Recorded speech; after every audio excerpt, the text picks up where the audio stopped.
Before we jump into the topics that we have, I'd like to share a story. Yes, story time. Talking about something that we're wearing or something in your life? Oh yeah, well if you guys haven't noticed, we have Drum roll.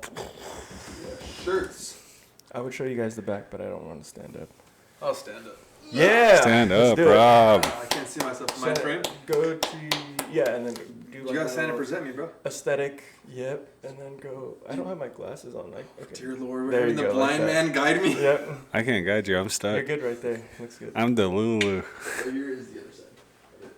He said, but here's the other side, because he probably can't hear him. Walk like a monkey now. Cool. Nothing. This is the limited edition where only 3 of these will ever exist in our lifetime of these shirts right here. Mm-hmm. These are the navy ones. But you can't really tell the difference between the navies. But it's still navy to us. Oh, you know what though? Maybe in the sun. yeah, it probably would be. be. A little more dark light. Yeah. And We got a brand. We have 30 other shirts right behind me, actually. Right there. Should I bring it on screen?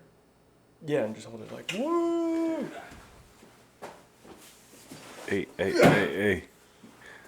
Nice. Yeah. Right there. Who made them? brother. Who made Shout them? out to Apparel Graphics. Shout out Yep. to Miko as well. Miko, you know what you did. And Yep. Branding since Yeah. 97. That's my birthday year. The late 1900s. Yeah, I'm That's 96. crazy. They've been branding since the late 1900s. You're 95? Hey, whoa, chill. Sorry, my bad. Don't expose me like that. Yeah, super exciting. Dude, tell us about your experience. My experience going Yeah, there? Yeah. I vlogged it, so I might make a little bit of a small video out of it. No, you have to. But, it was cool, actually. I was nervous going in there.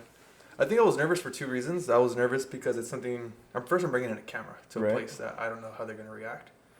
Second reason was because it's something that's new to me. Shirts, bro. Like brands and brand building. So it's like...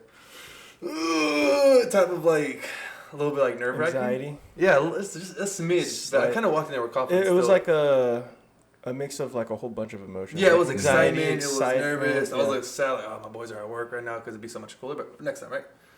And then when I got on there, his name was Alex. Such a gentleman, bro. Great vibe, great everything like that. I said, hey, I'm here for a pickup. Blah blah blah blah. We talked it out. He said, yeah, it's right there. Then I guess they already pulled the funds from my account, so that's perfect. It's all been covered. Then I'm looking through the store window. There's like a bunch of like yarn being twirled in one. I'm like, oof. I was like, should I ask? And I wasn't gonna ask. I was like, should I ask? I was like, is it cool if I grab a picture? But homie gave me a whole tour of the place, and that was awesome. That was genuinely awesome. We'll have, I don't know if I'll incorporate it to the video, but there definitely will be a little vlog of it from there. But yeah, they went like they brought me through the whole process of their hats, their embroidery, their shirts, their printing, every single thing about it. And 10 out of 10 company, great experience. Hopefully, I'm willing to do it again for batch number 2. Yeah, and we'll it was definitely try to tag along because Yeah. I do want to experience that. It seems pretty cool. No, it really was. It was. And the inside's like the office is very aesthetically pleasing. They have like all their, I don't know if it was their biggest orders or best ones because it's all good quality. Mm-hmm. But they had this rack of a bunch of like sweaters and shirts, and I touched them like the material was there. Like that's, you know how whenever you're like, you touch a sweater and you could automatically tell like I would pay for this, Right. And then you touch that sweater, like oh it's cool, it's a free one, Yeah. you know, like that, like Quality that's over quantity. that quality was there when I touched it. It's like I would pay for this, Yeah. like immediately, like. And then I think about my wardrobe at home. It's like I barely wear that shirt anymore because it's too flimsy, it's too thin, or whatever.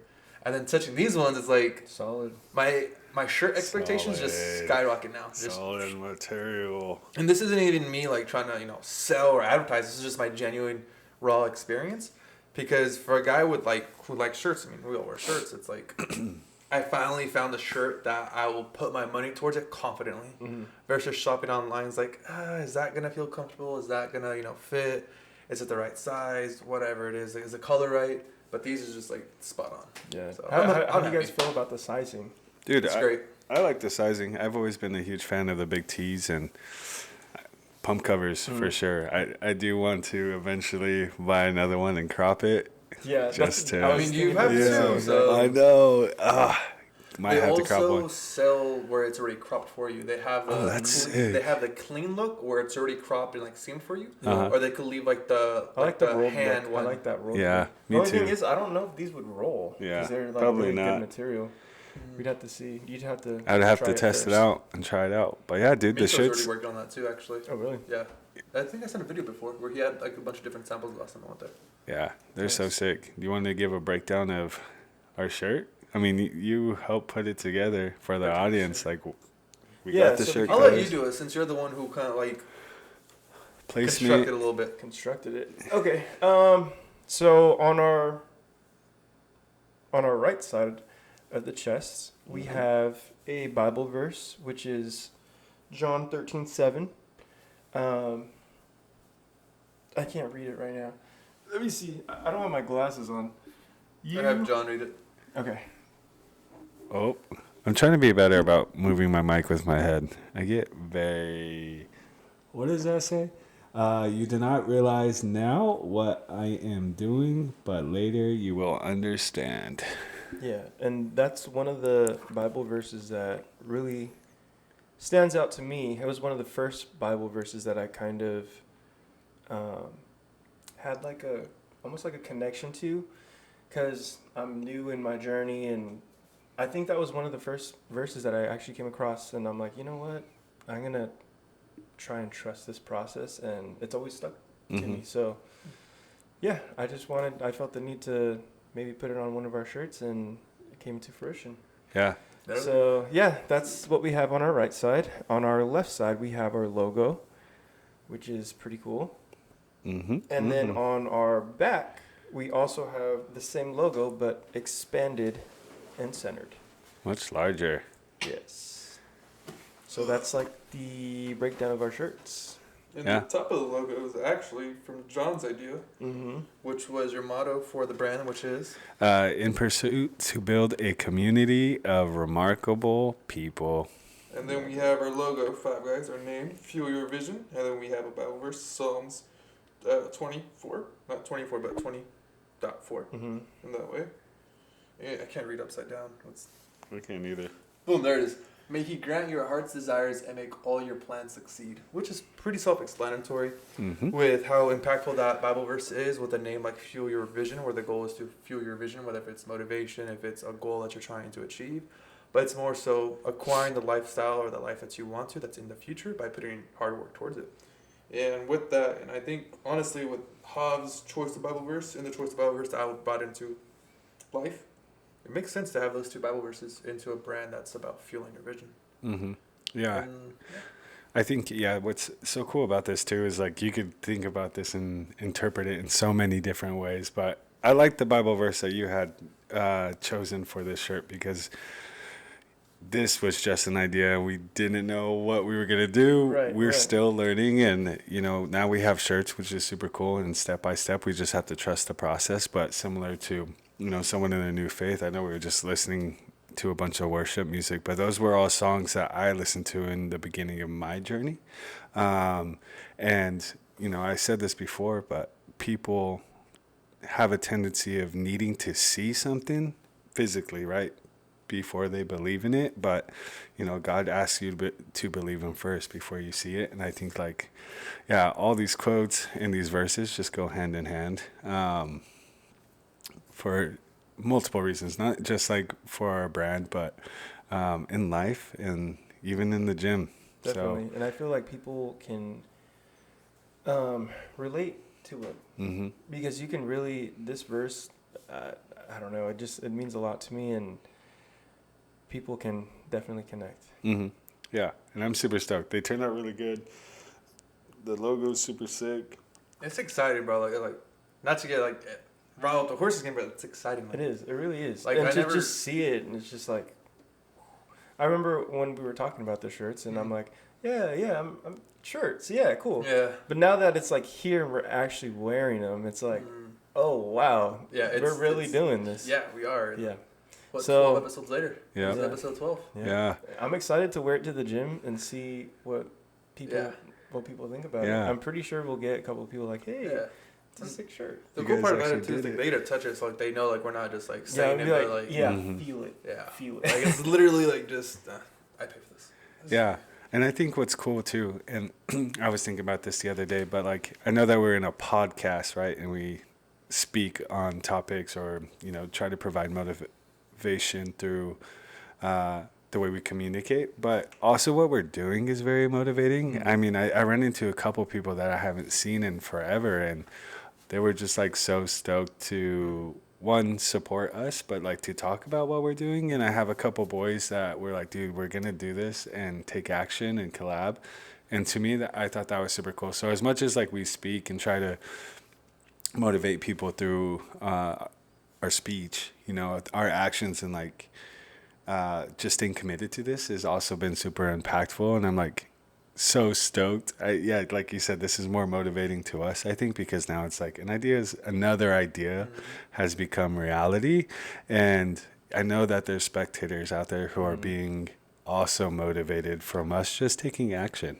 And I think that's what it is, because as you know, we're more comfortable now talking, but in the beginning it's nerve-wracking because although we don't see you physically, we're still speaking to you. And it's a learning experience for us all, but just to see like the amount of support we've received just from taking action on an idea is super empowering. Definitely. And I feel like we're knocking down like these, you know, small milestones. Mm-hmm. And I feel like pretty soon it's going to gain momentum, and it's take going to off, be bro. these bigger milestones off. that we're going to be achieving. And Yeah. it's just, it's really going to take off. So, Just like every episode was that milestone, but like little check marks, and then boom, we're always gonna remember episode 12. Yeah, episode 12 was the one that brought in shirts, brought in apparel, brought whatever. You know, it's like it's cool having the podcast with a brand of clothing connected to it, because you got to talk about your experience. Like in general, for me, this podcast has helped me develop in general, like multiple ways. Like my speech has slightly improved. I know that that's something I've always been working on since I was a kid, because I have a speech impediment, but I get to observe how I talk, learn from it, improve from it, and bring back hopefully a better version of my voice into the next pod. Not like how it sounds, but just my speech, because that's something I need to improve. I'm trying to be like you, or you're more articulate, more confident, more everything about it. And this podcast gives me that ability to look back of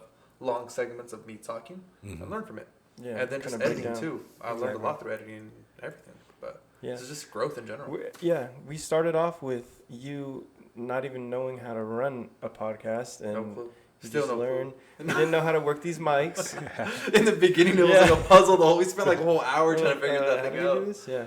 So it's a good learning process for all of us, and it's a journey that we all have the same kind of end goal, and we're gonna do it. Yeah, and I think there's just a lot of growth. I mean, coming from it. As much as like I'm a great speaker, watching back these clips, I'm like, oh, I could have used this word, or I could have articulated this a little bit better, like you're saying. But also, like we were just talking about introvert versus extrovert, right? And I mentioned, I was like, dude, you look more relaxed now than you did in the beginning, and you're speaking more, which is super cool. Right. Before you were more of the like question, back, inquiry, I still feel like I'm kind of like that, but I'm trying to get out my comfort zone and ask questions and then give my thoughts. But yeah, like how Rob said, I'm trying to figure out how to articulate my thought process a little bit better, because sometimes I do get mixed up on words here and there, and I'm like, and then I'm like, it gets overwhelming. But yeah, getting more comfortable. Yeah. We're doing it. Heck yeah. Well, before we jump into your story. Story that I wanted to share. Story time. Let me turn off the lights real quick. Dim the lights. No, so One, dim them. like I said before, I'm new to my journey following Christ. And you know, everybody's going through mental battles and whatnot, and I'm kind of going through my own situation. And you know, this morning I'm driving to work, and I'm working in Sacramento. So I wake up at 5 a.m. and I'm driving, and of course I have about an hour. So I'm sitting there, no music, and you know, I'm having a conversation with God. And I have that conversation, and then it turns into me, you know, kind of questioning God, because I feel like everybody has their own interpretation on how they want their lives to kind of play out. And when you don't get it that way, then you start questioning the person that's higher.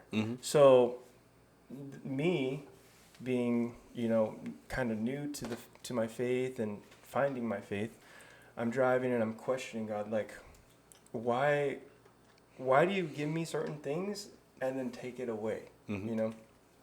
So I'm questioning God, and like I was just kind of struggling with that the whole way there. So I get to my job, I get dispatched, and I excuse me, I meet up with my partner, which I've never seen before. I've never met him, and This is a partner for work, correct? Yeah. So we get partnered up to work. So never met him before, never seen him. We're at a new job site, so I'm like, okay. And we start working together, and you know, I see a tattoo on his neck, and I'm like, oh, what is that? And he moves, and I'm like, oh, it's a cross. And I bring it up, like, hey, is that a cross on your neck? Yeah. So we start, you know, having a conversation about, you know, God and faith, and pretty much, long story short, the conversation got, to me, it just really, it touched me, because he was really like, I understand that you're questioning your faith, but at the same time, I feel like that's coming from a lot of fear and uncertainty. Yes, exactly. And he's like, that's fine, but I really want you to try to jump into your faith and be strong in your faith. And on the way back home, I'm like thinking, and I'm like, you know what? I think I really do need to, and I'm trying to find it. I'm trying to find my faith. I'm trying to be strong in my faith. Because at the end of the day, I know that God is out there. So who am I to doubt him?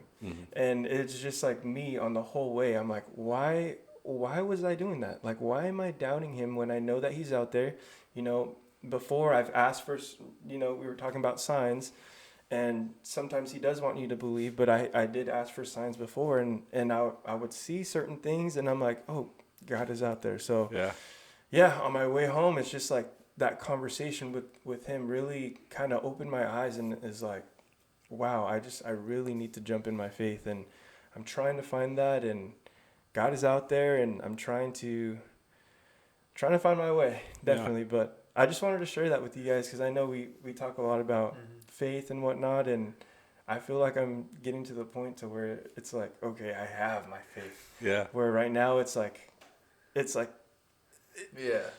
I feel like it's here. It's like here, but it's not out there yet. Yeah. And I want it to be out there, because when I was speaking to this guy, he's super excited talking about it, and it's just his aura is just giving that like, I love Jesus, you know, and you could just see it in him by the way he speaks. And I'm like, man, I wish I had that. And it's just, I guess it's a different process for everybody. It's a different journey for everybody.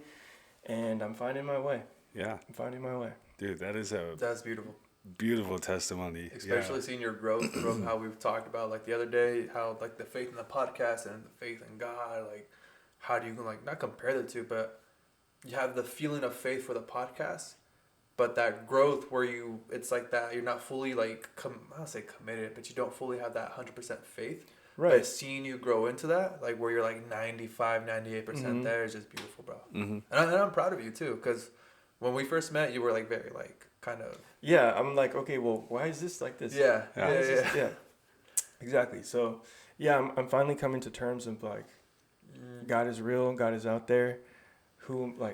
I'm just me, you know? Who am I to question the person that's running everything? Yeah. And it's like, of course, everybody wants things done a certain way, but at the same time, it's God's will. Whatever happens is God's will, and you just have to trust the process and run with it, and just really just trust it. And that's what I'm learning to do right now, and it's a working for you, rewarding. Yeah, and I mean, I would agree to Rob, like, seeing you question it initially, your body language was more reserved, very skeptical, like you could read it on your face, but you telling that story, I felt kind of happy. I mean, just, you know, from your body language, which is so cool. And I think that is just a testament to the way that God works in our lives, because it's okay to ask for signs. It's okay to, like, have those questions and seek answers. And I think that's really cool that you drove all the way to Sac randomly, right? Because you said you were working in the Bay, right? Yeah. So, well, because I have three kind of near location, so I could work Stockton, Sacramento, or San Francisco. Yeah. But this time I decided to take a job in Sac. Yeah. And that was my first time ever out there too. And I ended up running into a guy who told you a guy that's actually a member out there, and we just sparked up a conversation about faith, and one thing led to the other, and just started rolling. Placement. That is so sick, dude. God's timing. Dude, God's timing, really God's plan. He's very strategic, and that is so cool. And yeah, I mean, again, like when I was, because I fell off a little bit, but when I was getting back into my faith, I still had those questions and those insecurities, and I would ask for signs all the time, dude. Like literally, like not. Yeah, out of skepticism, but also because I thought it was so unique in the way that he would deliver some of these. And I think like one of my coolest testimonies, and this one's on God for sure, but I was working at Dutch Bros, right? And I was just having like kind of like a tough situation happen in my life where I was questioning like my faith and kind of going through turmoil. And I was just walking around and in the parking lot, and I was picking up trash, and mind you, like the lines were kind of busy, and I was like, okay, cool. Like I'm going to continue picking up trash because I just kind of want to isolate from everyone. And dude, literally, and this is like real, but I went to go pick up this piece of trash, and I flipped it over, and it's literally a piece of paper of a kid's worksheet of like from like Bible school or something, and it says God loves you. And I was like, what the heck, bro? Wow. Like I literally tripped out. I even told so my roommate at the time is atheist, and so I was like, bro, like I'm gonna tell you this story. I know you're a non-believer, but I just need you to know like my excitement behind this. And literally just had this crumpled up piece of dirty paper that looks like it been out there all day. And the first words that it say like, God loves you. And I was just like, oh my gosh. Like I got excited finding those treasures, like a kid on Easter looking for eggs. And I still get excited when I'm asking for things, or I'm questioning things, or I'm in weird situations where I don't really have all the answers, and it's like, boom, I run into something, and I'm like, oh my gosh, that was so cool. Yeah. Dude, you got to share those, though, because the power in testimonies, I like these headphones, but the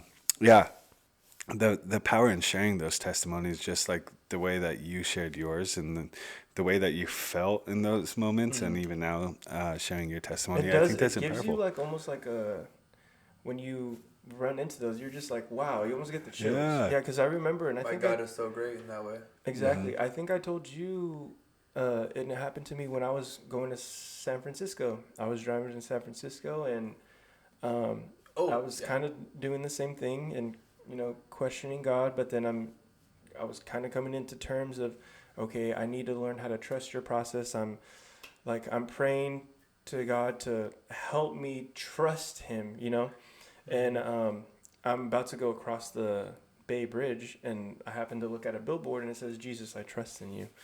And I just remember that feeling of like, oh, like almost the chills, and like you almost feel like relieved. Yeah. And secure. I'm like, whoa.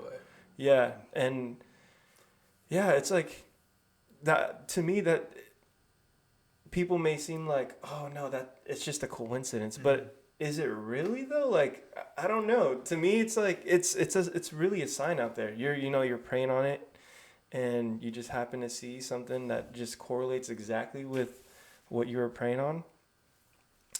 I don't know. Yeah, no coincidences, dude. I think about those all the time. But it's like it's so perfect though. You know what I mean? In moments when you're very specific in your prayers and really needing kind of like it always felt like getting struck by lightning. I mean, I don't know how else to explain the excitement that I get when I do see that. And like even in comfort, when he's comforting me, I'm like, wow, like you don't feel that anywhere else. How do you explain it?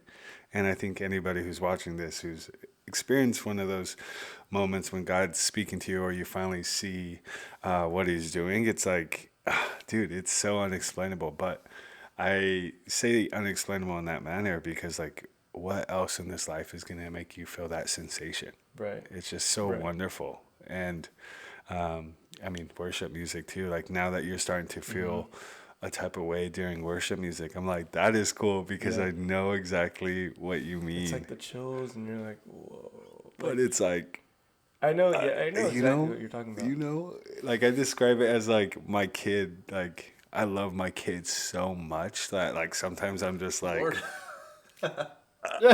you know, like I just want Yeah. to eat him. But it's just because like I love him Yeah, that yeah. much. Like it's so overpowering, and I don't know how else to describe it besides love. And I feel like that in itself doesn't do it justice. Just like a coincidence doesn't do your experience justice. Um, I have a question. So I can't remember if I asked you guys this on the last pod, but when God speaks to you guys, how do you guys differentiate the voice in your head versus God's voice? Because I feel like sometimes when I'm in prayer, I feel like I do hear a voice, but I can't. Sometimes I feel like I can't differentiate. Okay, but was that my voice or was that God's? So do you guys have like a way of kind of differentiating that, or? Dude, honestly, I'll let Rob take this one in a second. Or you got it? Oh, I was gonna say I'm gonna pass it to you because Oh, I'm more of he speaks for me physically versus mental, like verbal in the head. cool. Like if I ask a question, a week later something's gonna unfold physically, like a piece of paper or something like that, Okay. versus more than talking to me. And I think Talking that to me in my suits head. you too, because Why? you're very technical. What do you mean? No, like I mean, I don't think that's a bad thing, but like, Well, I mean, because I guess God speaks to everybody in different Yeah, ways. yeah, yeah. And I think we've talked about that before in the yeah. podcast. But I think that would just be like more pertaining to your personality, which is cool. You know what I mean? Because you are very technical. Even like when we text, like you're very direct, Oh, I see. What you're saying. technical in your lifestyle. Yeah. Like you have a plan, you have your first aid kit in your backpack, and like all these things. Like you're just on top of it. Yeah. That's what I mean. So I can see why he would speak to you in that way. But You know? yeah, to answer your question, that's how he speaks to me. And it's cool seeing like your guys' perspective, like you guys notice Yeah. things about me like that. Yeah. But I was gonna pass it to you because I couldn't speak on that one. Absolutely, dude. You know, this was a tough one for me at first too, because like when, I mean, we hear a voice in our head, right? And when we have, sorry, let me rephrase that. We hear the voice in our head, and when we have an idea, you hear a voice that pushes back, typically, which is your own voice pushing against your voice, right? I had to break that habit though, of that uncertainty, fear, and I would say contradicting voice Yeah, against so the you'd voice of almost God. block that out. Absolutely. And it wasn't until like I felt more confident in my faith that I was like, okay, no, like I need to listen carefully, right? Because we hear things all the time, but we never like take the moment to comprehend it. And I think when Jesus speaks to you and you hear it in your head, like your automatic reaction, right, is to push back and be like, no, that's not real. But that pertains to like nature and humans is like every time we have a big idea like the podcast or like when people are like, I have such a great idea, I'm gonna do this, and then they don't do it because their first thought is like, how am I gonna fail rather than how I'm gonna succeed. And so all that to say is like when I first really heard God's voice, I was going through a tough time in my life, and I've been through a lot of tough times, but this time I was like, dude, I just have so, and I'm going to give some context here, so a little personal, but I was struggling with all the trauma that I dealt with as a kid, and I was still like holding on to it. And I realized that the way that I was reacting in relationships to people and was stemming from trauma that I was just holding on to because I was scared to let go. And this is when I was like going to church consistently. And actually, what's super crazy, and this is another testimony in itself.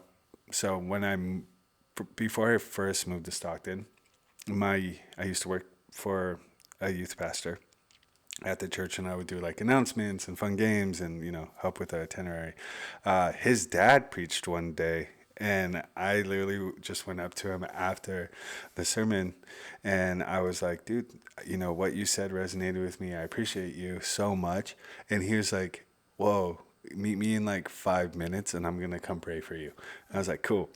And so I met up with him when he had free time, and he was like, "I'm gonna pray for you, and this might sound scary, but in your future, you're gonna go to a really dark place. You're gonna feel like you're absolutely at rock bottom.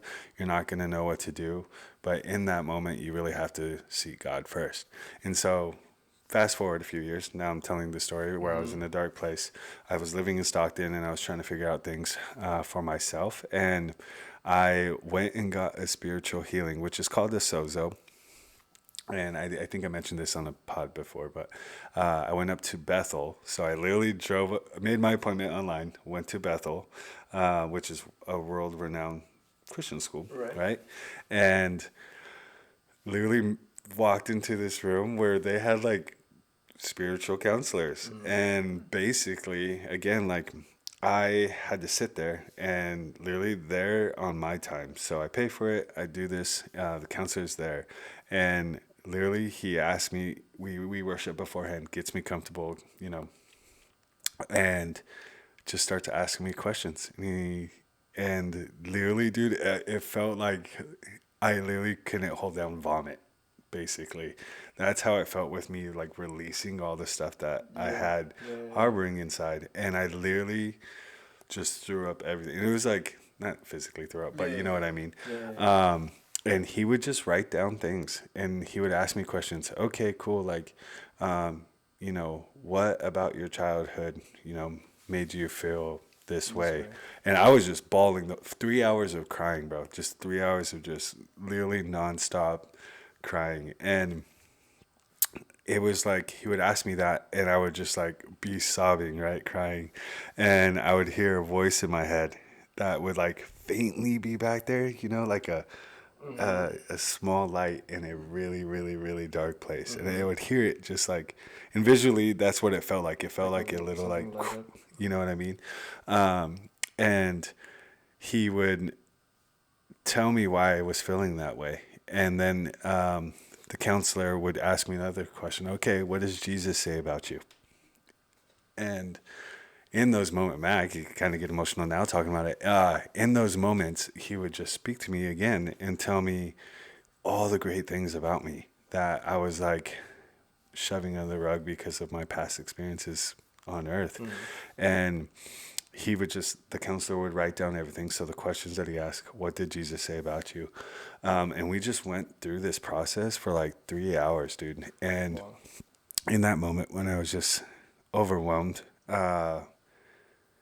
obviously emotionally, physically, mentally, spiritually, you know, all of the above, the one thing that I just realized is just like, it felt literally like what are those little light bugs called? Firefly. It felt like a little firefly in my brain just saying like all these great things about me.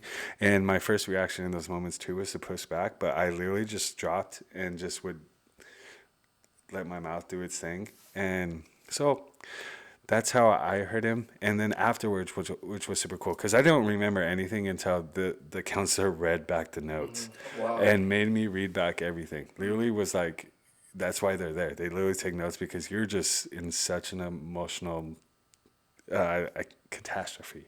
And basically what the point of him writing this down is so that when you do come through, right, like when you are comprehensive, you could read through it and really go through it again. And I did, and I still have the piece of paper just chilling, dude, like of everything that I went through.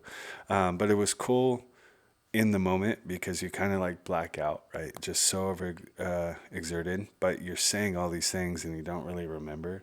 Maybe because you're so emotional. And then going back through it when I was reading it, when I was comprehensive, like, dude, it was like, it made me cry again, but just like in a weird, like relaxing sensation. I just felt so good. And I was like, wow, it was cool to just hear you speak to me in that type of environment and just know that you're real. But like the things the counselor wrote down, I was like, ain't no way, dude. He said some of the best things to me. Yeah. Yeah, and it was so beautiful, dude. And I'm more of a like spiritual kind of guy when it comes to my relationship with God. And I mentioned that before, but yeah, dude, it was just like peace. It was like utterly peace. And then after you finish the sozo, you actually have to wait like I think it was like 30 minutes because, dude, like the feeling of being drunk Yeah. was so real, bro. Like I was so depleted, so tired, Wow. but not in a I worked hard kind of way, more of like I can finally be at peace and be confident that like all the lies that I've accumulated inside myself, like in my brain, in my heart, everything was released in those moments. And it was like, dude, it was the most craziest thing. I'm telling you, dude, it was beautiful, absolutely stunning. And yeah, like I said, I still have the papers, and he gives them to you because, like, when you get out of that, right, when you're dealing with those traumas or that anxiety or past experiences, like when you have moments of feeling anxious, you read what it is, you acknowledge it, and then you read what God has to say about it, what He has to say about you, and it honestly helped me become the man I am today. And I kept that piece of paper because I was just like, I can't throw this away, and it's really powerful. Mm-hmm. You trying to go schedule Did a something with them? so yeah, dude. You know what? I would be down. I would be down. My mom actually had a similar experience maybe about a week or two ago. I don't want to get too into detail about it because I don't know if my mom wants it out there. But long story short, I believe it was a priest that came from India, and it was a healing mass. And you know, she had a similar experience where it wasn't like a counselor or anything. It was the actual priest, and pretty much she just said that he asked the people that would like to be prayed on to come step forward, and people will go up.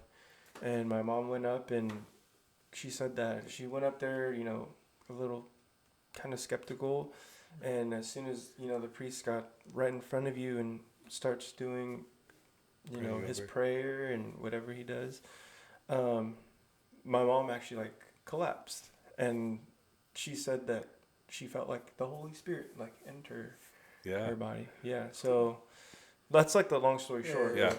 No. Yeah. There's I've heard a lot of people kind of have similar experiences, and I don't know. I'm like, do I want to do that? But I feel like I would like to be stronger in my faith before I try to you know, get into Wouldn't that technically make your faith stronger by going through that? I feel like it would.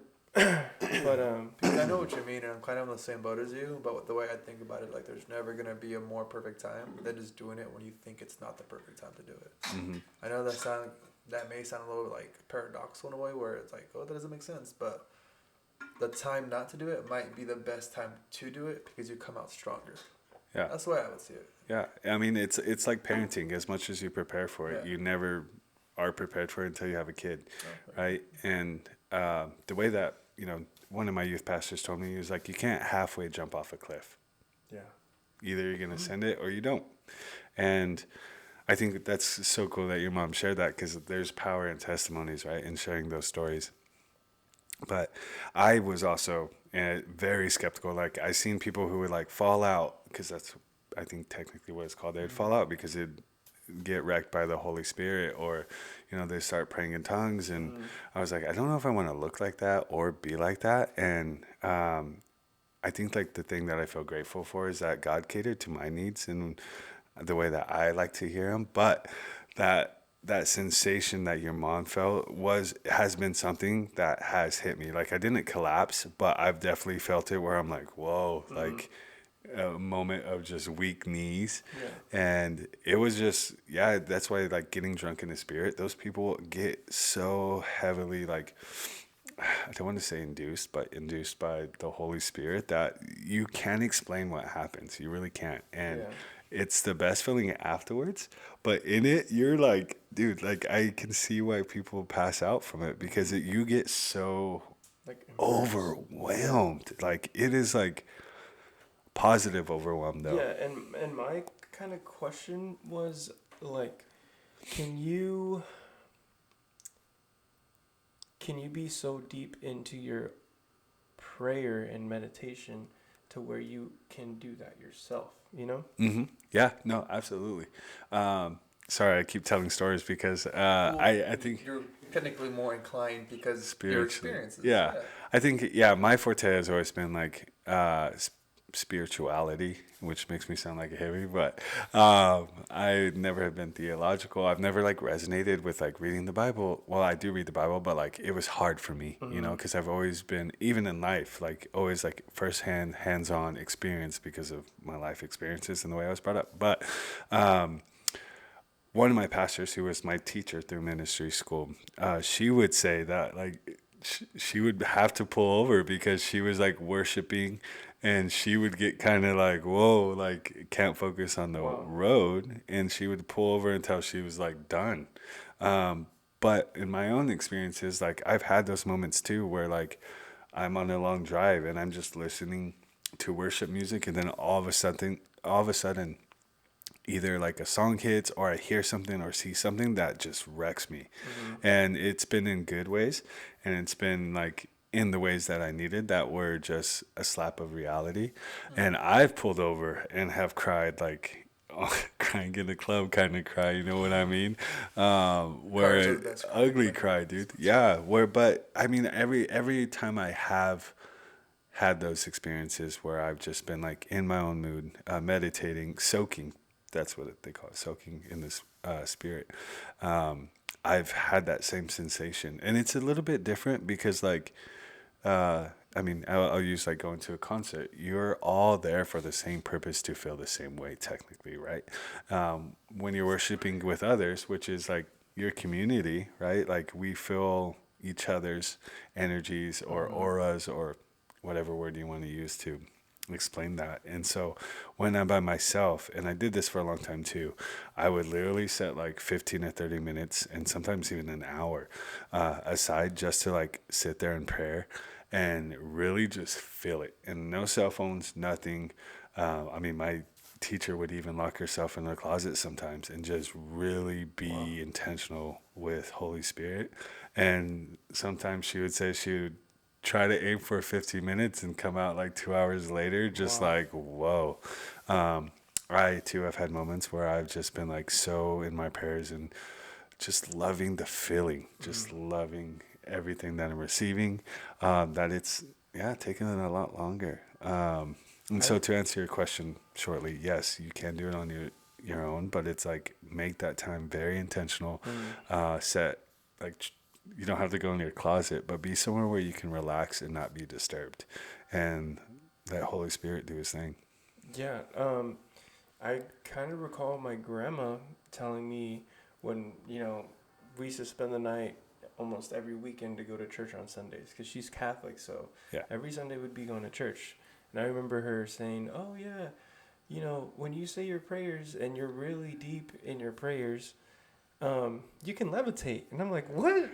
But it's because when she would say sometimes she would be really deep in, because I remember she told us that when we were really young. Then I asked her again, not too long ago, maybe like a year or two ago. I'm like, Grandma, did you really levitate? And she's like, it just feels like when you're really deep into prayer, you almost feel like your body is floating. Yeah. And she's like, that's like the easiest way to Your explain spirit, it. bro. And I'm like, what? Yeah.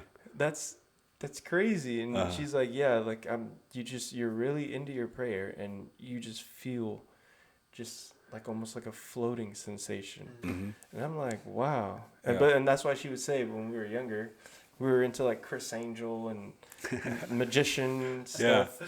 And I'm like, Graham, can you levitate? And she's like, yeah, when I say my prayers, I levitate. Such a grandma answer. I love that. And yeah, dude, I mean, I've definitely had different, I guess, reactions to my intimate time with Holy Spirit. I mean, I've had moments where I've had the drunk feeling, but I've also had moments where I've fallen asleep. And that was one of my questions too when I was coming into faith, like, why do some people fall asleep, when they're getting prayed over, like not passing out, literally just like in prayer. I've seen people just be there for hours, and it's because they fell asleep. But the way my teacher explained it is like God knows what you need at that time, and if you're Right. tired, rest, and then let it be peaceful. And dude, sometimes I would literally be in worship and just out, Wow. like a Just knocked deep out. sleep. And then, like the times that I needed it too were like during some of the most high stress moments in my life where I was refusing to listen to my body and my own needs. Mm. And I would go to church or I'd get ready for a youth service and dude just be out like literally like a light. And I would like no disrespect because I know how that looks, especially like during a service. Like the pastor could tell you, it's like, why are they falling asleep? Mm-hmm. But sometimes I'm like, Pastor, it's not about you. It's about my time with the Lord, and Mm-hmm. the Holy Spirit is doing the things that it needs to do, which wasn't my plan to like go and fall asleep during a sermon. But that was another way that I've been like, okay, cool. Like that was very intimate and really amazing. And thank you. Honestly, just like thank you for Yeah. telling my spirit what I needed. Mm-hmm. But I love the spirit, the out of body experience explanation. And I had a question with that, or a question in general. yeah, It might be a little too personal in a way. no, go for it. But those times where you, out of all the times you prayed, the times that you felt more elevated than others, Hmm. what were you praying about precisely, and how were you praying about it? Again, I don't know. That's a little too personal. Yeah, no. But I'm just curious on that because my biggest thing is recently, ever since the questions have been answered about like the proper way to pray, like the clips that went not viral, but got a bunch Yeah. of views, couple thousand views, Mm-hmm. comments. My praying has been adjusted, but it feels like I'm going down the wrong path of praying, and I should be praying a different way. So when I'm right now, like this past couple minutes, I've been listening, of course, more than talking because I'm learning. And right now in life, my prayers haven't been as concrete as they were before because I'm kind of lost on how do I pray. Hmm. Because that thing of like saying the same prayer and over, that kind of, I think, probably confused me more than actually helped me. Yeah. Because is it the same prayers that I'm supposed to be not saying over and over, or is it the same? I like how your body is shifting towards this way, like I might have been preached on right now. And I love it already. My legs But are that's so just, like, sore today.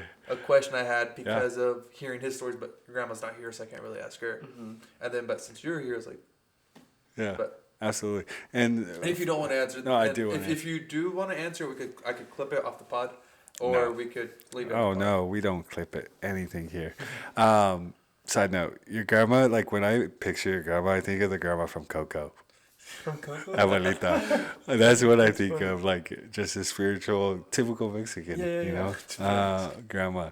But yeah, I mean, I was actually looking at, well, I was making a post today, and that Bible verse, Matthew 21, or what was it, 8, 7, 21, 23, was like, we were talking about getting into heaven, but I never knew you. Oh yeah.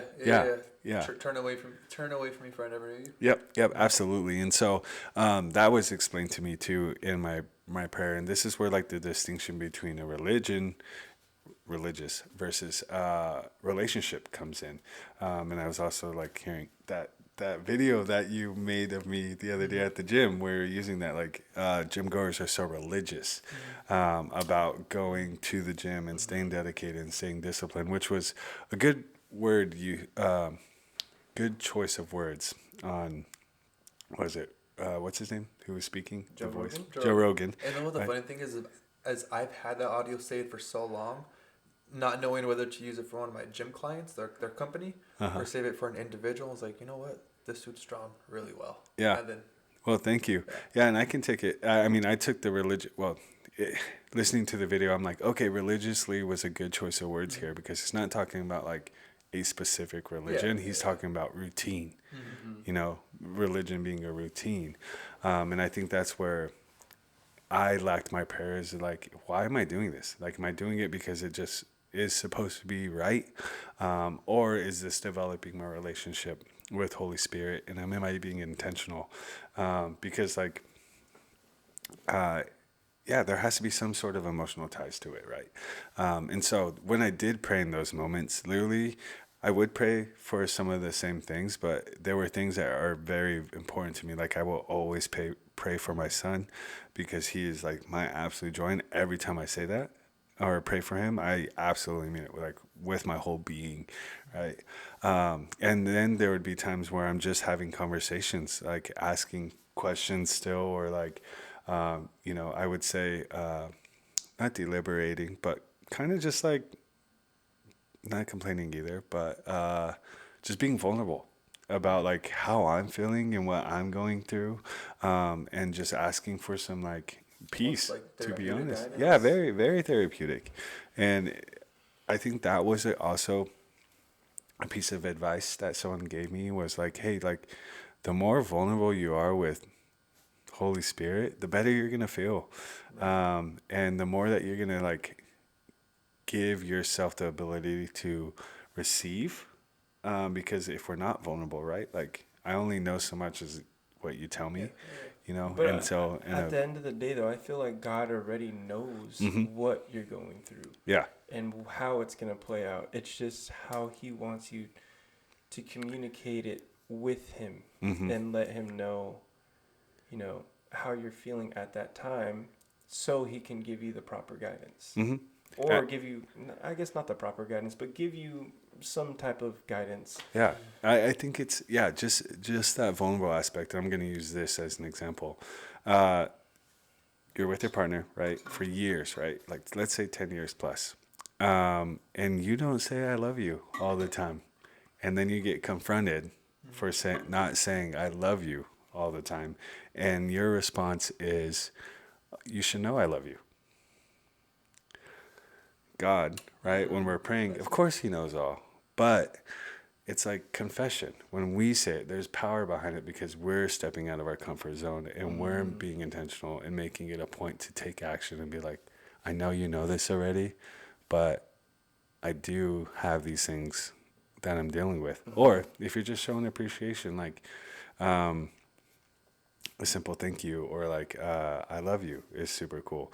And when you hear your significant other, like one thing that always gets me is like my parents. Like when my mom and my dad say, I love you, mijo, I'm like, I know you do, but it feels good hearing you say it. And the same thing I think goes with prayer, and that's like my example of it is like, yeah, Holy Spirit knows everything, right? But there's more power to what's happening when it comes from somebody who doesn't want to share that information or be vulnerable, because it's so hard to be vulnerable. It is.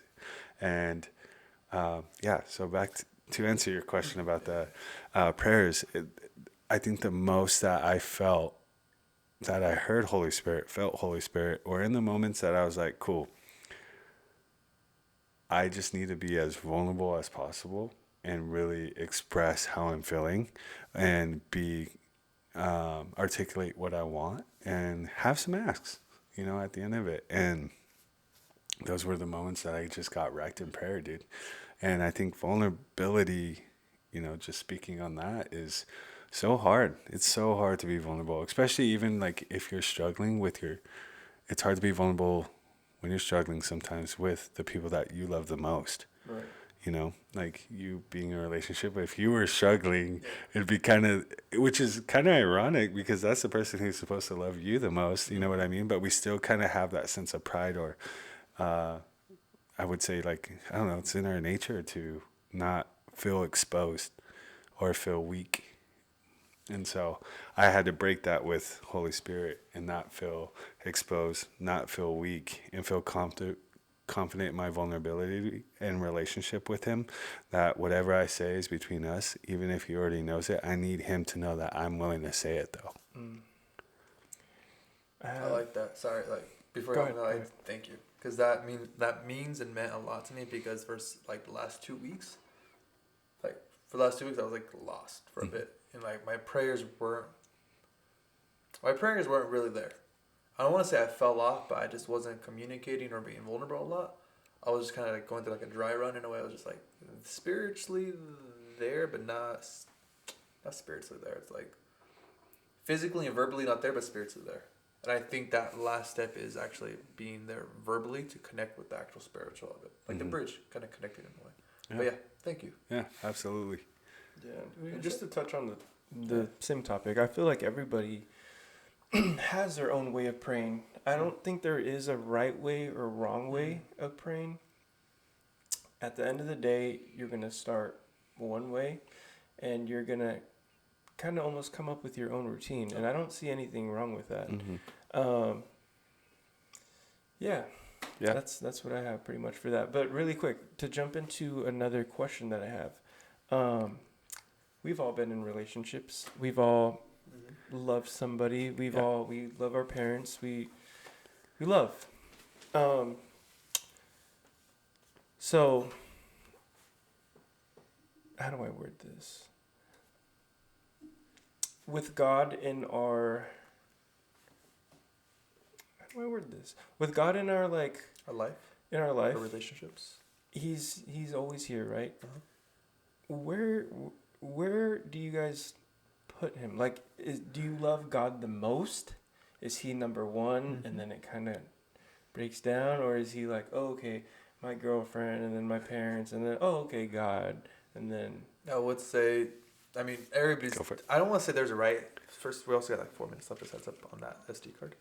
I wouldn't say there's a right answer, but the right answer, like, it's weird. I don't want to say, oh, you have to, but once you feel much more spiritually inclined, it will naturally come to you that you will always love God first, because you acknowledge that He gives you the blessings in your life, and a blessing in your life would be the biblical wife, the biblical family, that He gave you those blessings.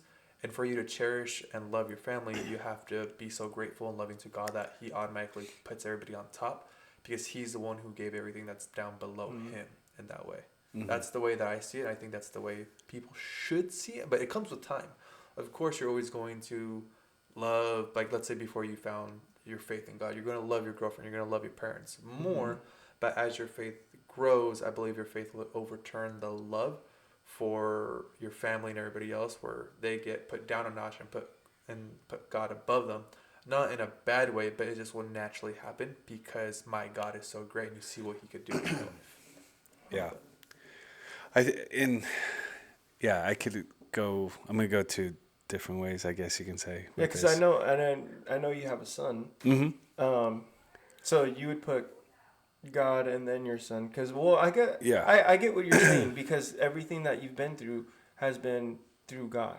So why wouldn't you put Him first? Well, I think, and the son is a perfect experience. I mean, or a perfect example of this. And the reason being is, like, I took a spiritual parenting class, which was super cool, and kind of explained how you should look at your life and priorities, right? Priority number one should always be God, right? It should then be your significant other, and then it should be your kids. Reason being is what Rob said is God literally bless you with everything. Like, and this is another poor example, but I think the question that comes up a lot is when a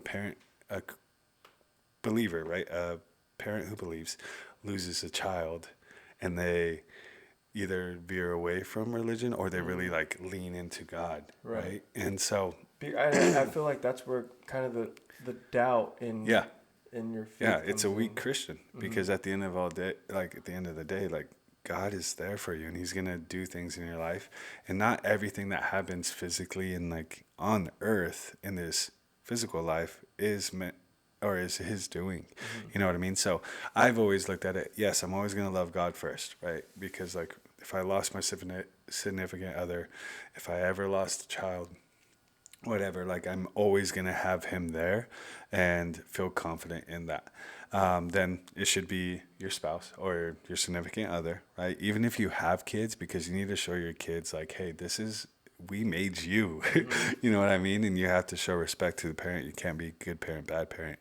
And then you love your kids and so forth. The way that you had it was God, number one. Number two was significant other, and then three was your child. Offspring. Yeah. Yep. So Offspring. I said it like, no, because I called my nephew that. Oh, really? Like, yeah, my sister's offspring. But it was just funny hearing like somebody else use it. I feel like I do agree with that, but I feel like if you're put into a situation to where, like, you have to save either one or the other, you know, they're like falling off a cliff on, like, both sides. And are we talking about your significant other and your offspring? Yeah, and your son or daughter. Yeah. Yeah. Where do you go? I mean, I think that may have a different how would I say that? I think that's different from this though. I mean, in that moment, I had hoped that either I could save both, but it really comes down to like still like the wife. Because if I was on the cliff, I'd be like, cool, like I would rather you save my son than save me, and that's where that sacrificial love comes in. Yeah, and see, and I feel like it would be the same for, so say it's you and then your significant other, and she's like hanging off the cliff, and then your son is hanging off the cliff. Yeah. I feel like your significant other would be like, get him, like save him. And that would be tough. It'd be a tough scenario. Dude, yeah, it's like Yeah. I already know my answer. It's scary, like seeing your guys' reactions in that way. But for me personally, I would go for my wife. Like, because yeah, but see, but the way that I marry- see it is you technically like you bring a child into this world. Oh, and yeah. he or she has a lot more life ahead of them than you do with your wife. Mm-hmm. But at the same time, yeah, dude, it's just Yeah, because I've seen this. I want to hear why though. Yeah, What's your okay. why behind saving your wife? I'm gonna go the emotional route and go the logical route. First, the logical route, you could always create more, but yes, you have those feelings for your children, of course, and maybe that will change over time once I have children of my own. But I just feel the emotional side is if I chose my wife to marry her, and this is like Selfish. like this is just like that hypothetical Not a bad situation. way, yeah. Huh? Oh, I said like for selfish reasons, not in a condescending way, but literally they're your. Oh yeah. Yeah. Yeah, but if I chose her to be my wife, it's the fact that I know me and this woman can do anything together. And my mindset in that moment is like, if I save my wife, I know her and I can either book it over to go save our child or to do whatever it is that's put us in that like situation, if it's a car accident or something, that her and I together can accomplish anything. So I'm going to go rescue my partner to go solve what we need to do to save our child. We're next. talking Saw decisions. Mm-hmm. Saw 10 Dude, decisions, But we're bro. also like being in the realistic nature of Yeah, life, yeah. you know, like that's a really unfortunate event to be in. I don't think I will ever be in that situation myself. Hypothetically, though, Yeah, say it's Saw, right? Like Hypothetically, the worst example I know, but it's literally pick or choose. I would Yeah. still go with my wife, Okay. and I think that's And you would be able to make that decision like that. of course I'm gonna have that hesitation, like, you know, but reality of like, yes, I already had these thoughts going on. Logically, if I've had these thoughts, I already know my answer in that moment, even though it's gonna be a very difficult one. I know just because I like to make my choices fast and really, especially in that environment, in that situation, I'm gonna have fast thinking. So that fast thinking is gonna come into play. Like, hey, 2 years ago on that podcast, you already talked about it. Cool. Now you have to execute what you thought about. But that's like kind of again. But I don't see myself being in that situation. I think more about car accident type of thing. My first thing is secure my wife. Have my wife help me take the seatbelt off the kid. Whatever's going on. Yeah, and I would say I think what's cool is that you said like once you have a kid, you know, because I think it's that question would just mean different. Like me having a kid, right? It's different, and I think like once you have a child, your whole world changes. You know what I mean? I've heard I think that from so many people. Yeah, in parenting though, right? Like if I'm parenting my kid, of course I will always choose my wife, right? Because I want my kid to know like, hey, like thick and thin, like this is your mom, this is my partner, and together we are your parents. But if it came to life and death situation, I personally would choose my kid. But that's only because like I know how much love, it's just so different. Like I don't even know how to describe it. Yes, I love my significant other, and similar to you, I hope I'd never get put in a situation where I have to pick or choose. I but just wanted to bring up a hypothetical. hypothetically, which was a solid question. Hypothetically, though, like I would have to say confidently, like it would have to be my kid, and I'd hope that the woman I'm with has the same mindset and would be like, cool, like I would be at peace knowing that my kid gets to live on because that's my legacy. And I think we talked about the fear of dying last week, and when all else fails, my kid prevails there. Like my whole point on this life now, a huge aspect of my life now is to make sure that my son is successful and lives the best life possible. I actually have a side question for you, Yeah. especially being the parent. Yeah. And having your son. Yeah. it's funny because this topic that he brought up, I saw on an Instagram reel like the other day, and everybody in the comments, and I'm not like choosing sides or whatever, Yeah, I'm just no, absolutely. observant. Everybody in the comments was saying, of course I'm gonna choose my significant other because we could always reproduce, we could always make more kids. Mm-hmm. How do you look at people who not like? What do you think of that choice of basically replacing your child? Not putting you in that situation, but Yeah. are they bad parents? Are they too selfish? Maybe they just see it differently. What is the big difference of course I'm going to choose my kid, like how you're saying, versus in other couple whereas, yeah, we're going to choose each other because we could always reproduce. Yeah. I mean, logically, yes. Morally, though, like, you should always choose your kid. I mean, I get that you can reproduce, but, I mean, it's fair to say you can always find another partner and have another kid as well. And I feel like when you're with your partner, you're bringing this kid to raise together, and if it's not going to be together, you'd hope for the other person to take charge or take, you know. Yeah, so kid. yeah, so I feel like, in that situation, if I was put in that situation with a significant other, and I feel like we would almost have the same mindset of, save the kid, save the kid.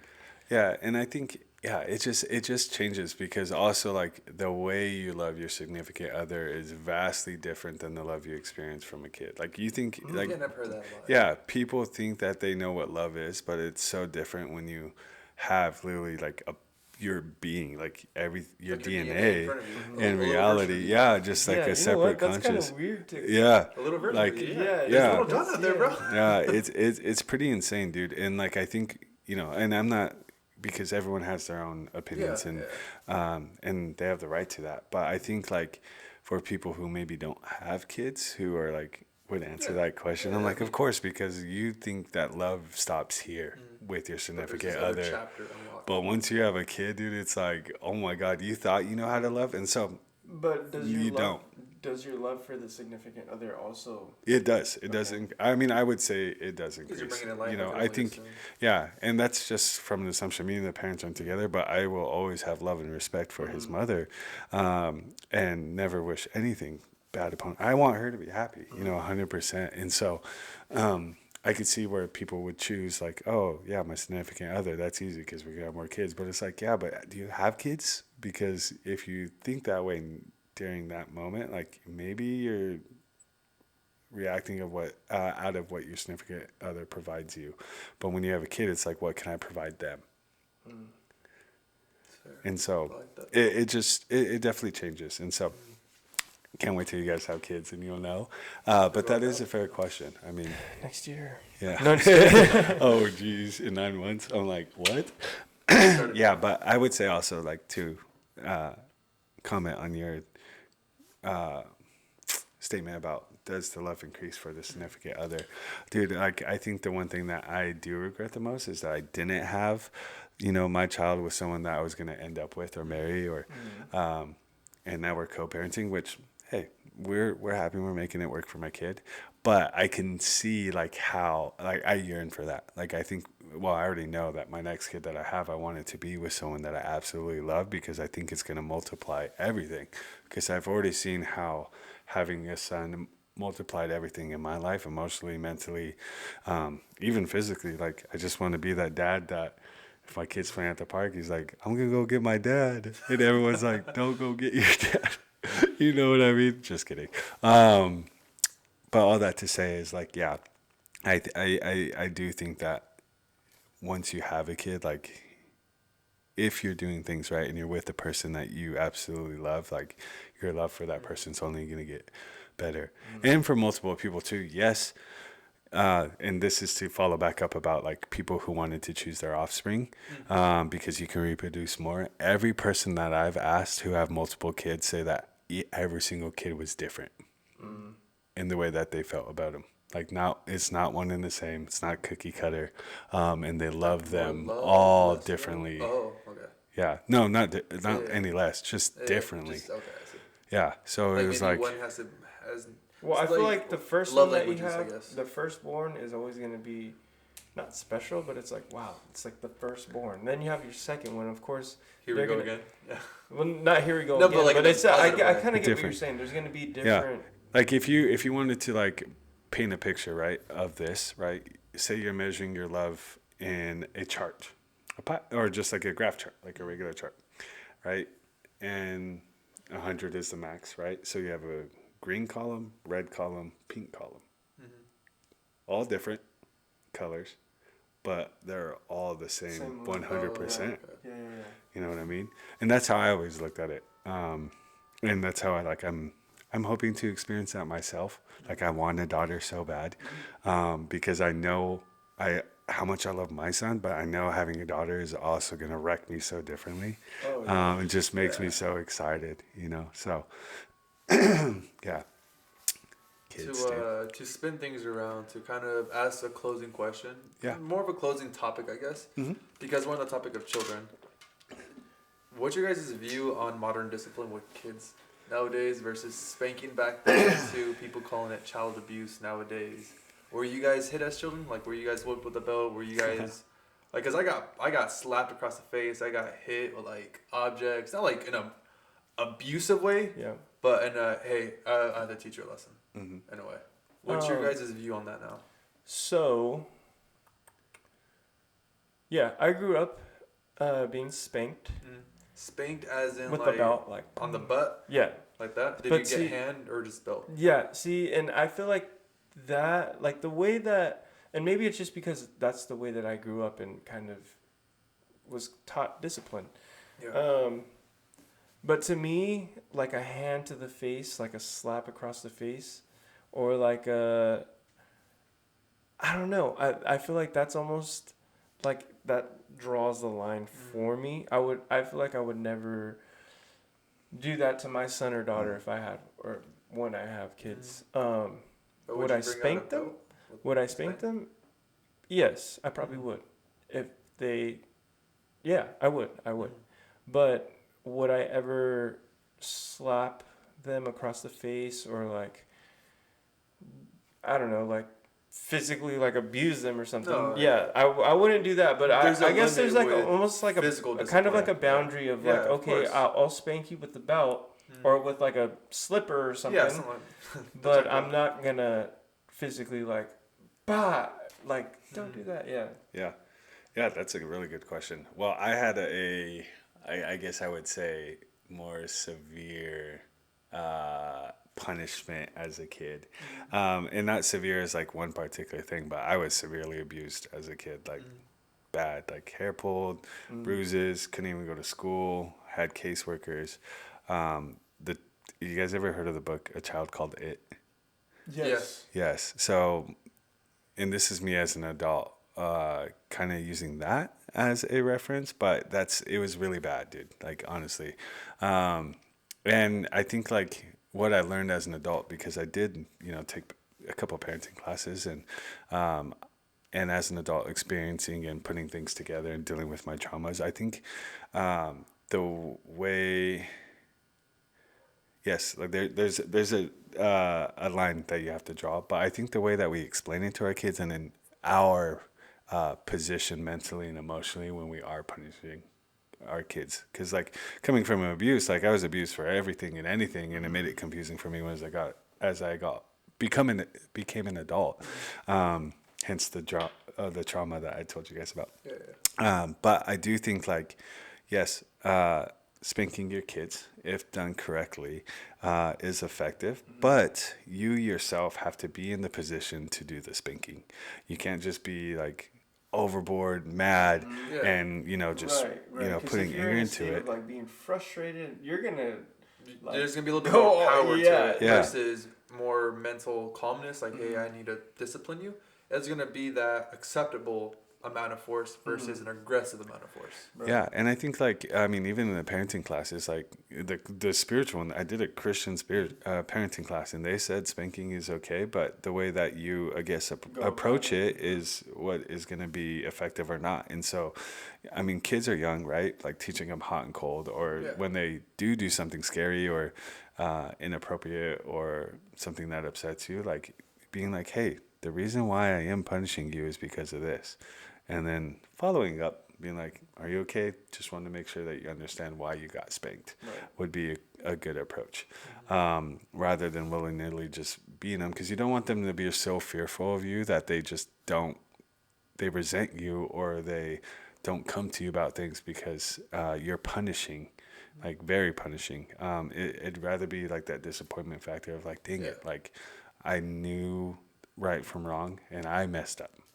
And so at the end of the day, it's like you want to put the ball in their court and let them teach them that, like, hey, two decisions, and one's going to have more severe consequences, and hopefully the other one is the right way.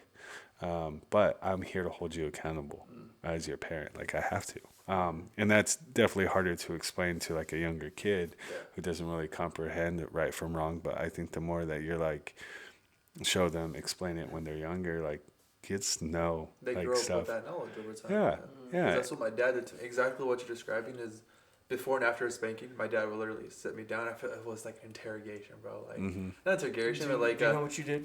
yeah, do you know what you did? Help, like he made me understand what I did was right and what was wrong, and then he would discipline me, spank me. Then after that, he would make me say what I did wrong and not to do it again. And that definitely built that, I guess, awareness of becoming more disciplined of do from right compared to doing to wrong, because I don't want to end up in the same shoes of being spanked again for the 4th time that week, the 5th time the month, whatever it is. Yeah. And that created my structure to become more respectful and fearful of my father. And I think my dad did. I know my dad did a great job raising me that way. My mother, because my parents were divorced, I was on my dad's on the weekends, my mom's the weekdays. That's a story for another day off camera. Yeah. But yeah, definitely knew the different parenting styles as I grew up of that's acceptable as a parent and that's questionable as a parent from there. Yeah, and the way that I also like, well, I'm planning on teaching my kid too, is like, I don't like spanking you. I don't like feeling this way. I don't like having to do this. But this is a reaction off of your actions. And I hope you know that. I remember my dad explaining that one time. Yeah. This is going to hurt And me you, more than yeah, it too. exactly. Dude, when I saw you like look Yeah. up, I knew exactly what you were going to say because my dad told me that too. Yeah. And I was like, no, it doesn't. Yeah, no, it doesn't. This I hurts me know. more. But Yeah, now, but as I'm older, physically, I can understand what he meant. it hurts you more, but like emotionally and mentally as a parent, like I never want to punish my kids. In a perfect world, I'd be like, cool, like Isaiah, like you know exactly what to do, make smart choices, which again is the goal. But we all make mistakes. But at the end of the day, it's like, again, I love you, and I don't want to have these conversations, and I don't want to continue spanking you. But I need you to know, like that is wrong, or you shouldn't do that. But that's the disappointment factor. Like I want them to know, like, damn, I'm gonna disappoint my dad and get spanked again, rather than them be like, oh my god, like he's gonna beat me, like whatever. Right. Really quick, and then we can wrap it up. Yeah. The difference between spanking and like timeouts. Is there a difference? I think so. Yeah, I mean, spanking would be more of a physical discipline. Timeouts would be like go sit in your room. This was back then before phones and TVs in rooms and consoles in rooms. So like you were just isolated alone, or a timeout by facing a corner. And that way, just some sort of isolation where it's quiet and boring.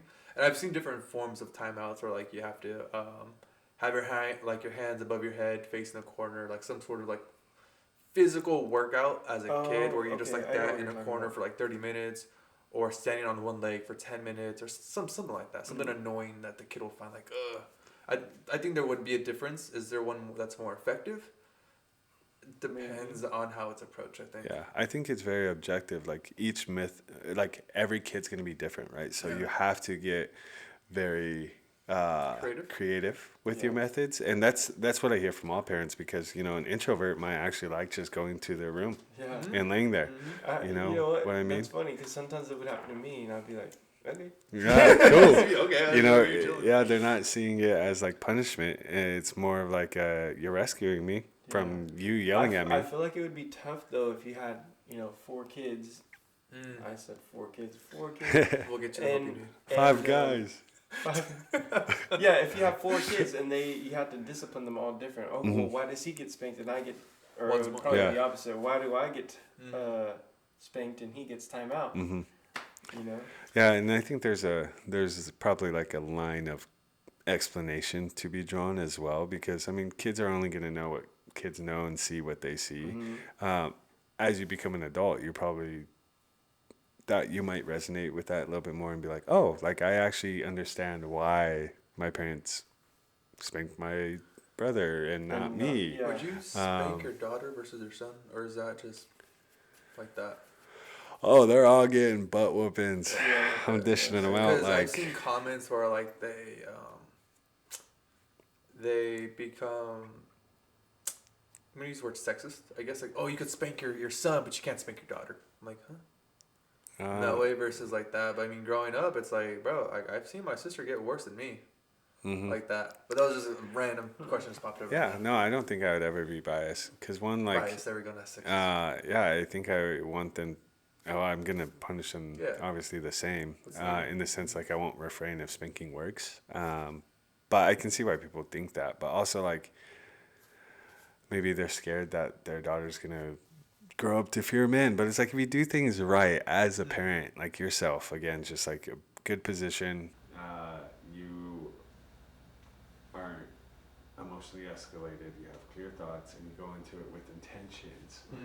Learning intention. Yeah, then you should be good to go. And I don't see an issue why you know, not spank your daughter and have the mom do it. I don't know. Yeah, and I feel like I'm not a parent yet, but maybe you can speak on it more. But I feel like parenting is like really a learning experience that you're learning along. There isn't a correct way to. There isn't like a book on how to parent, so you're learning on how to go about it. Yeah. I get, you know what? Yeah, there probably is. There books. is. No, there's But there's It's different. different There's for like going everybody through it. has different ways of parenting. So Yeah, I mean, the parenting books are good, like, foundational Exactly. knowledge, right? Like, what you should expect, right? But I would use the example here, too. Like, not every parenting book, you know, tells you how to handle a situation when your kid has an illness. You know what I mean? Because my son has Dravet syndrome and he deals a lot with seizures. And so the first like year we were going to like Oakland Hospital, San Francisco, Sacramento. And I'm like, no parenting book would have prepared me to deal with this, like the steps to take, but also the fear too. seeing your kid in those situations, bro. It like the first time I seen him in the hospital, like to the EEG and the breather tube, all the wires, I cried. I was literally like, oh my gosh, like no parenting book would have prepared me for that. Right. Also, again, like, yeah, you're gonna learn as you go, because the way your kid develops. So you have to be malleable, because otherwise you're gonna set yourself up for more stress. And be like, why aren't you like this? It's like, dude. And every kid is gonna be different. Yeah, every kid is. And then I think sons grow up differently too. After a certain point, the mom can't spank the son anymore. Because, like, I mean, they can, but I mean, growing up, there was a point where, like, when my mom tried to discipline me, it didn't hurt. She wasn't hitting hard enough, and then it turned to, like, I remember getting, like getting like a spanking, and I'm like trying to hold in my laugh. Like, yes. And then she came at me twice. I'm like, she didn't do much.